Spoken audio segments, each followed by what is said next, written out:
last session panel. It's really a pleasure to have here with Julien. I met him, I think, 5 years ago.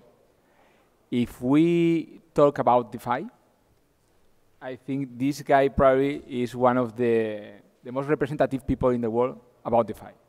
He's founder of Curve. I think there are like, in DeFi there are like 30, probably 40 people that is really the brilliant people who is leading all the sector, the people who has built all the infrastructure, all the ideas, all the things that we really use, and this is the background of all our ecosystem. And Julien is one of the people who make this possible. So thank you for, I know that you are really in a lot of places, you have time to visit that. It's really a pleasure to have you and to stay with our community. Just thank you for coming. Well, thank you for having me, and always a pleasure to be part of this those type of initiative, and especially the one that you've been pushing through over the past few years. It's a great pleasure, and thank you for the kind words. I agree. You are one of the nicest person in the crypto space. Thank you. It's tough to like. Really love. I would like to begin with the interview with the Dark Forest. That is I know Rekt. Probably you have read Rekt. It's like one of our newspaper. Sometimes you even press the Rekt white paper in ECC. Yep. So we are in a very hostile environment. Sometimes it's not easy not to be Rekt. And what do you think about that kind of environment that is very, very hostile, that they have a lot of challenge, that they have a lot of things? We have the flash loans in the past. What do you think about this environment, or what do you think is going to be the evolution in this environment? Yeah, well, I think it's well, the market is getting more mature, but we are seeing the same type of thing that we've seen in the if you read some financial books in the 80s, you know, like it was kind of the wild west. And what's happening in DeFi, because of open source and permissionless type of code that everyone can use, so the scale and the order of magnitude of being able to perpetrate those type of market arbitrage or manipulation or attacks is way easier and way more accessible by a branch of people that don't necessarily to attend the best school in the world, or to be coming from one of the most richest country in the world. So yeah, I see DeFi and this type of main pool attacks and whatever you can build in DeFi is kind of like a game. It's a MMO RPG, and anything can happen at the moment on the smart contract. So you can get front run, you can get arbitrage or sandwich attack. But this is because the market is not necessarily sufficiently mature enough in order to protect user or application to protect user, because those pieces of technology are so powerful, and for now to understand how to make those type of tools sufficiently secure for users, then you have people that taking advantage of it. And yeah, Rekt News, we've been covering some of the most important and biggest attack in the blockchain space. And it's fascinating how when we say, okay, a project got hacked, you have to understand that sometimes it's people, we call them hackers, but it's organizations worldwide that work for 6 or a year trying to take advantage of some vulnerabilities that they see in a protocol, in a smart contract. And for them, working 6 months or a year, a team of 5 or 10 people, they have spent a lot of resources. And then at the end, they manage somehow to hack the protocol. But yeah, it's sophisticated attacks. And the more we are evolving in a space, the more the attack gets sophisticated, and the more security we need to bring on the table. But if people are able to take arbitrage, sandwich attack, and those type of things, because those tools are not yet perfect. And that's without those attacks and without those people perpetrating those type of things, we cannot guarantee that this thing that we have been going to use on a daily basis, if we are talking on the scale as the previous panel was saying, that we need mass adoptions, and we need to make sure those tools are safe. And the only way to guarantee that those tools are safe is to have those type of people, unfortunately, that are trying to attack those different protocols. So for me, people were saying, okay, we need to stop people using from flash loans. But flash loan is kind of like in traditional market. You have people having access to limited amount of money, and they can take position on the market to direct certain action in certain way. Flash loan is the same. People don't necessarily have money. They are good at coding, and they can require or request $100 million US in one shot, in one transaction, atomic swap, and then as long as they reimburse it, they can do stuff in different projects. So it's the same type of tools, the same type of products that we have built. We haven't recreated the wheel. It's just the underlying technology that is really more advanced and decentralized and accessible by a broader audience. I think anyway the sectors have evolved a little bit in the last years. I think 2 years ago, 3 years ago, it was a very famous phrase that it was testing prod, that probably you remember about. So we are in a different stage probably, no? There are more funding, there are more audits, there are... I think we've seen different phases in the blockchain space, ranging from first there was the discovering of what is crypto, blockchain, and then we've seen the phase of ICO where we add landing page. People didn't have to pitch any product, just a landing page to raise 100 million. There was kind of the craziness of the FOMO. Then we had this phase disappeared. People building the landing page today, they cannot raise a penny. Then we had the DeFi space, DeFi bull run, where project could raise an enormous amount of money without necessarily having a proper deck. And this phase also kind of disappeared because the market is getting more mature, and people now, in order to raise a lot of money or raise sufficient amount of funding, you need a good business model, but also a working prototype. So this is how the space is filtering out the people that are able to build projects and execute them. Because what we've seen is like a lot of people have different ideas, but in traditional market, having a good idea is like what we say, it's 8% of a project, and then 92% is the power of executions. I would say in DeFi is even harder. It's like less than 1%, maybe 0.1% is the idea, because the idea is accessible by most of the people because of open source and open knowledge. So then the rest is really the team, power executions. And it's getting harder and harder to find good project that can execute the vision, and most importantly, that can actually solve real problems in the DeFi space, but also to tackle some of the major problem in traditional finance. Yes. One question, I think in other talks we talk about, okay, United States is like the leader, but I think in crypto has changed a little bit. Even I will say that France is emerging like an ecosystem. I think it's even better than, I go more to Paris than to London in this kind of environment. In fintech I was always in London.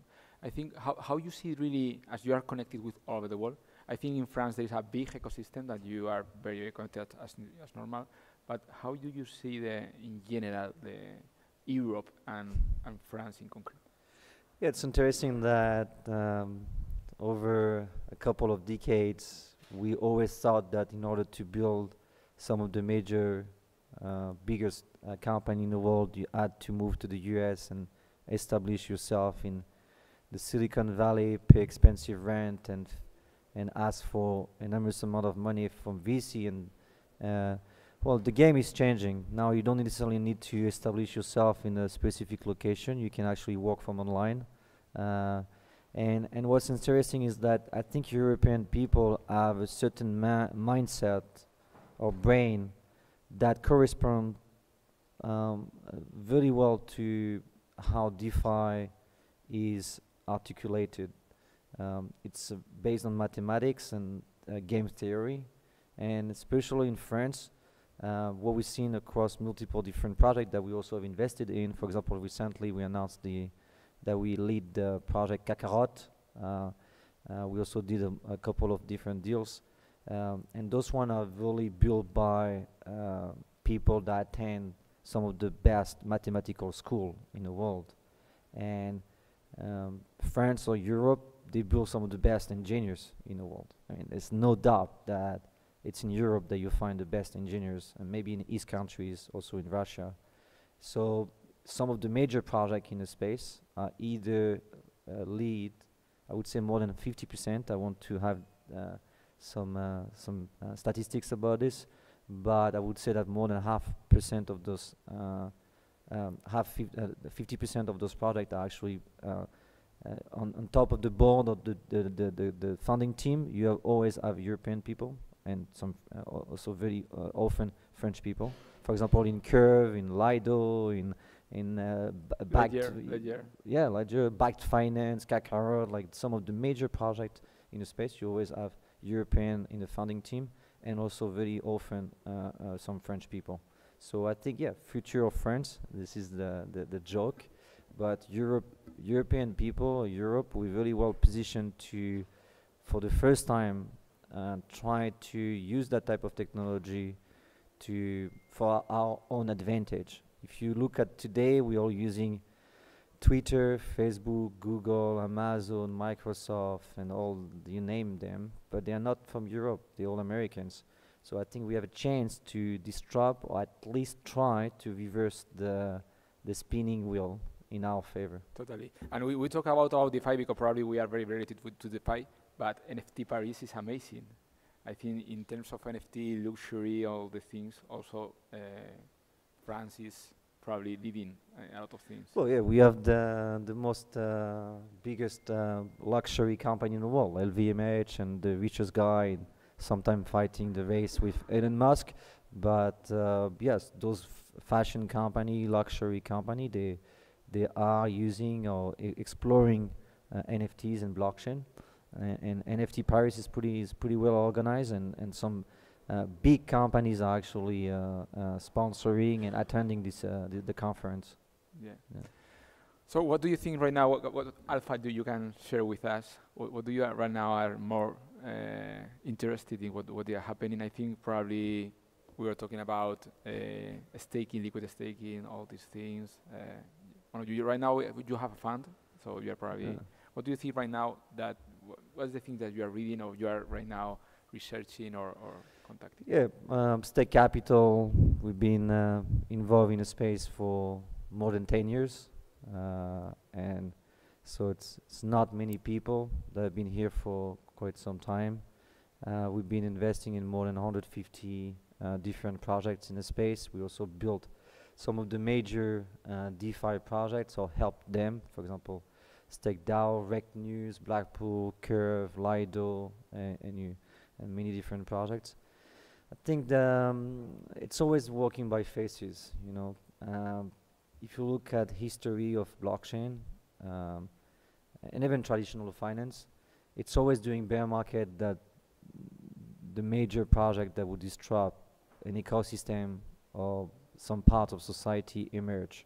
So today, in bear market, or you call it inflationary economy and difficulty to raise funding, actually it's right now that people are working very hard, focused on the value proposition and trying to solve existing problem with their product, because there's no noise, and only the people that can actually be passionate about the technology can focus on working on something that will really solve some of the major problems. So today you have, like we've seen in the previous panel, people that continue to invest and find some of the golden bars of tomorrow. But yeah, so faces, we've seen it in the past, we are seeing it today. Today the message and the story is more about zero knowledge proof, scalability. I think you have many and again, as soon as you mention a word, then everyone is jumping into it. We've seen it also in the past, 3D printing, drones, and in blockchain is always the same. AI, no? AI is also another. Yes, now it's AI. The connection between AI and blockchain. You Do you can. see something in that side? Do you see something that is? I mean, we've always been in machine learning and algorithms, but it's just the way you phrase it. If someone come and say we're using AI and blockchain to do something, you should. It's kind of a red flag because, yeah, people trying to do everything at once. It means that they don't really know what they're doing. And in blockchain space, of course, you will have some decentralized agent that can, for example, liquidity optimization. I was talking to someone yesterday using some machine learning off-chain computation to calculate over time on the block size, what's the APY if I deposit liquidity and then change and all different things. Of course, AI, this is perfect because you can train agent that will tell you where the best to deposit your money and whatever. But this has to be used as a helper to an idea that will solve a problem, which is optimization of liquidity. Or if you are in liquid staking, now we are building on top, which is redelegation of liquid staking, like Eigenlayer and those different projects, where you have stake, but you don't really want to expose yourself to only one asset because it's too risky.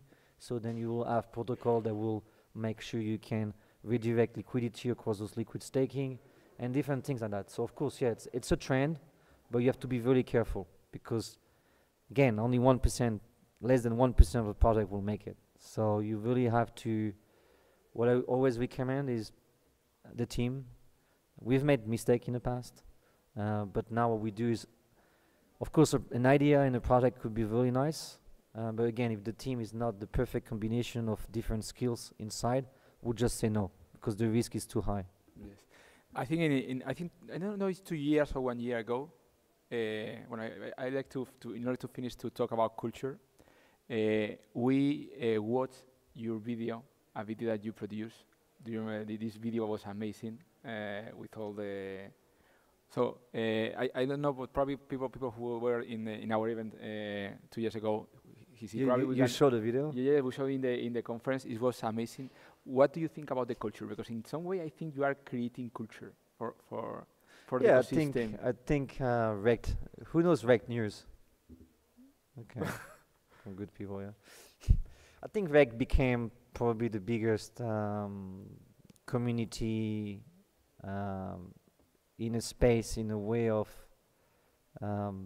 It's called Rekt, and it's kind of like a sarcasm. We all Rekt, and it's part of this community where, of course, what we're building is fascinating, but at the same time, we really need to ask ourselves: are we just trying to replace the existing 1% by ourselves? Is what we're building, is it actually truly solving problems in the real world?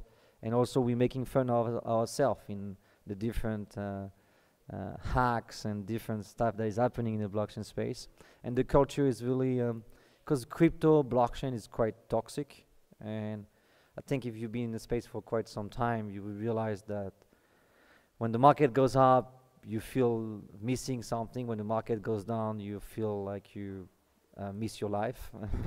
So the problem is, yes, it never stops. And as someone said previously, of course, this is a major change in society because it's always open and running.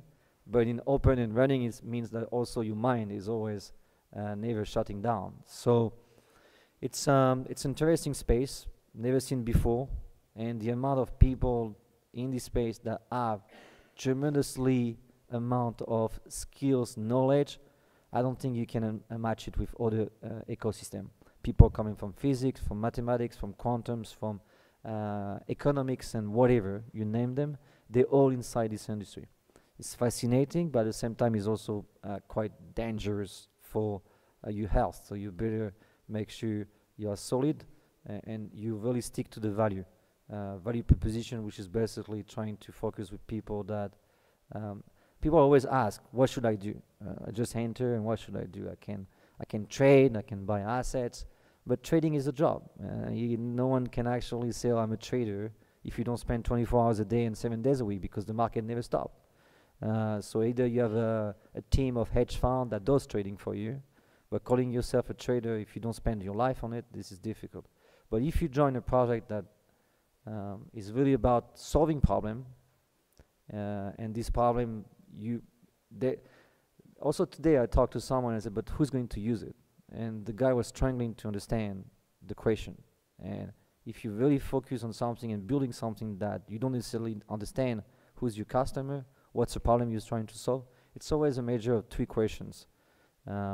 What's the problem you identify on the market? And I'm not talking about the problem you created yourself. In crypto, there's many different problems.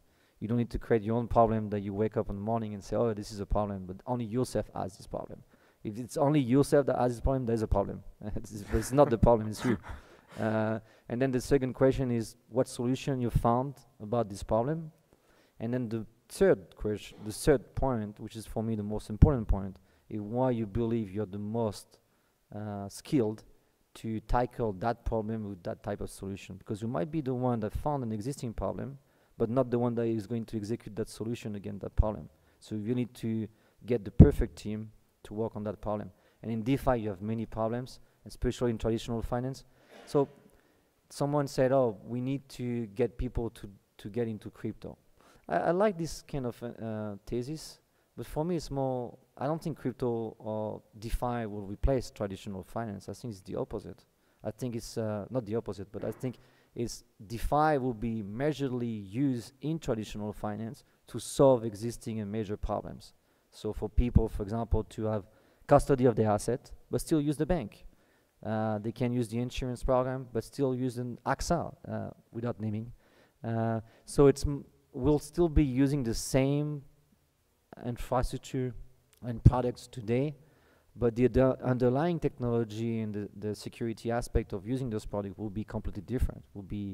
User will guarantee that they can withdraw their asset if something is going on. They can give certain amount of permissions to the gym. The gym don't necessarily need to know that you live in a specific area of Madrid in order to create or open an account for you. What they want to know is just, oh, do you live in this specific area?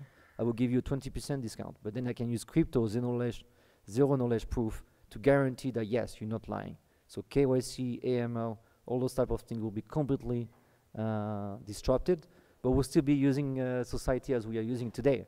It just will be, I hope, more open, safer, and yeah, that's it. Okay, well, thank you very much, Julien, for being with us, and thank you for your insights, or for all you really add to the community. Well, thank you very much. But again, I think it's more thank you for organizing this big event and nice event, because this guy is one of the nicest guys in the crypto community. Thank you very much.